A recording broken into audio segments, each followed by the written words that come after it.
जिस कहानी को सुनने के बाद आपको लगेगा कि समय से पहले और भाग्य से ज्यादा कभी किसी को कुछ नहीं मिलता।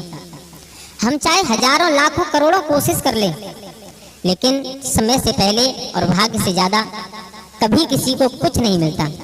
मैं ये नहीं कह रहा हूँ कि आप अपना कर्म मत करो, कर्म करो, जो हमारा काम है काम करो, लेकिन ध्यान रखना मिलेगा हमें समय पर ही।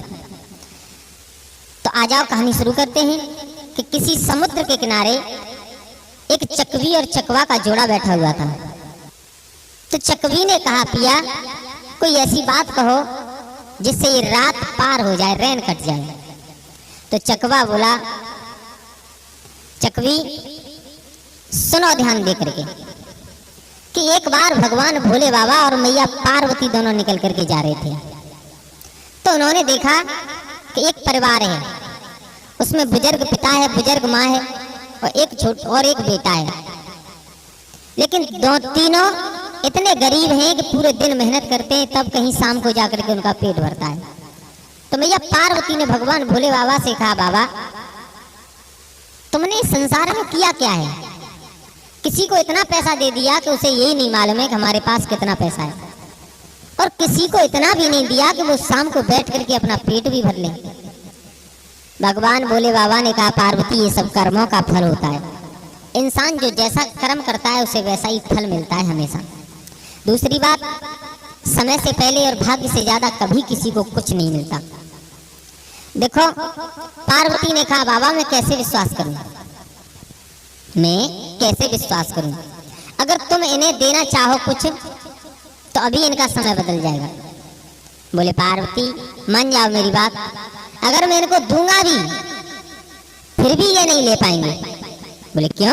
बोले हाँ नहीं ले पाएंगे, क्योंकि वही बात लास्ट में घूम करके आती है कि भाग्य से ज्यादा और समय से पहले कभी किसी को कुछ नहीं मिलता। पार्वती मैया ने कहा, तो चलो आज हम देखते हैं कैसे कुछ नहीं मिलेगा। बोले ठीक है। बोले तो एक काम करो, तुम इनको 3 वरदान दे दो। क्या? बोले हाँ। भोले बाबा ने कहा ठीक है, अगर तुम नहीं मान रही हो तो चलो देते हैं। भगवान भोले बाबा और मैया पार्वती एक ब्राह्मण का भेष बना करके और उनके पास पहुंचे तीनों के। तो जाकर के कहा, एक काम करो, हमें तुम बहुत दुखी दिखाई देते हो, बहुत दुर्बल दिखाई देते हो, बहुत तुम कुछ हमसे मांग लो। पति ने कहा पत्नी की तरफ इशारा करके, बोले तुम ही मांग लो। तो पत्नी ने कहा, अच्छा ये बताओ तुम हमें क्या देना चाहते हो? बोले तुम 3 वरदान मांग लो हमसे। अच्छा, बोले तुम 3 लोग हो, एक एक वरदान तीनों मांग लो। बोले ठीक है। तो सबसे पहले पत्नी खड़ी हो गई और पत्नी ने कहा, हे ब्राह्मण देव, अगर तुम वरदान देना चाहते हो तो हमें और कुछ नहीं चाहिए, एक काम करो, हमें केवल 12 साल की कन्या बना दो।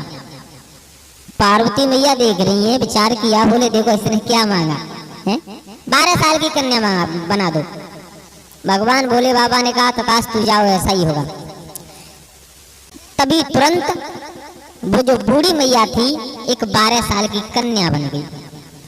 अब पति ने विचार किया, बोले ये क्या हुआ, जैसी बूढ़ी और जैसी थी मेरी पत्नी थी, हम लोग आनंद के साथ रह रहे थे, लेकिन अब ये 12 साल की कन्या बन गई, ना तो भोजन बनाएगी ना कुछ, बस खेलने कूदने में रहेगी।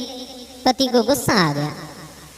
भोले बाबा ने पति से कहा, जो ब्राह्मण के रूप में भोले बाबा गए थे, बोले अब तुम्हारा नंबर है, तुम कुछ मांगो। तो पति ने कहा, ब्राह्मण देवता मैं ज्यादा कुछ नहीं मांगना चाहता। बोले तो? बोले ये जो मेरी पत्नी ने किया है ये बहुत गलत किया है, अब तुम ही बताओ हमारे लिए खाना कौन बनाएगा, हम इतने प्यार से रहते थे, अब कैसे रहेंगे? ब्राह्मण देवता बोले, तो तुम मांग लो ना, क्या मांगना चाहते हो? तो पति ने गुस्सा में आकर के कहा, ब्राह्मण देवता अगर तुम हमें एक वरदान देना चाहते हो तो एक काम करो, इसने तो मांग लिया कि 12 साल की कन्या बन गई, अब एक काम करो, इसे एक गधैया बना दो, तब ठीक रहेगी ये। भोले बाबा ने कहा, तथास्तु, जाओ ऐसा ही होगा। भोले बाबा का वरदान, थोड़ी देर बाद वो एक गधैया बन गई, वहां से निकल गई।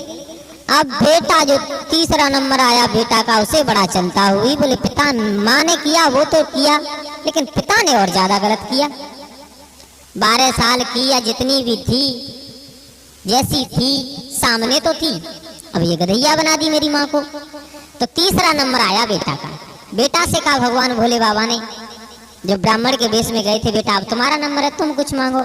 तो देखो बेटा बेटा ही होता है।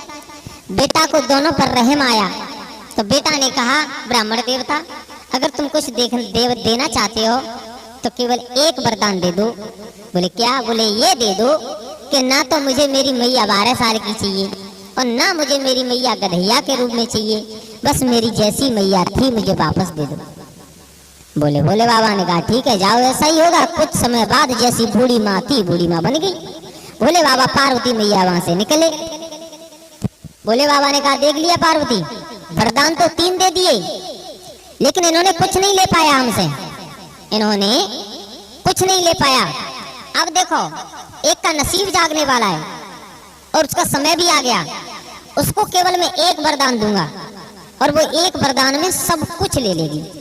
आगे बढ़े तो एक परिवार ऐसा था जिसमें बूढ़ी मैया थी, बुजुर्ग बेटा था, उसकी शादी भी हो चुकी थी, लेकिन उस पर कोई पुत्र नहीं था, यानी बूढ़ी मैया की कोई नाती नहीं था। घर में इतनी दौलत नहीं थी, भूखे प्यासे रहते थे।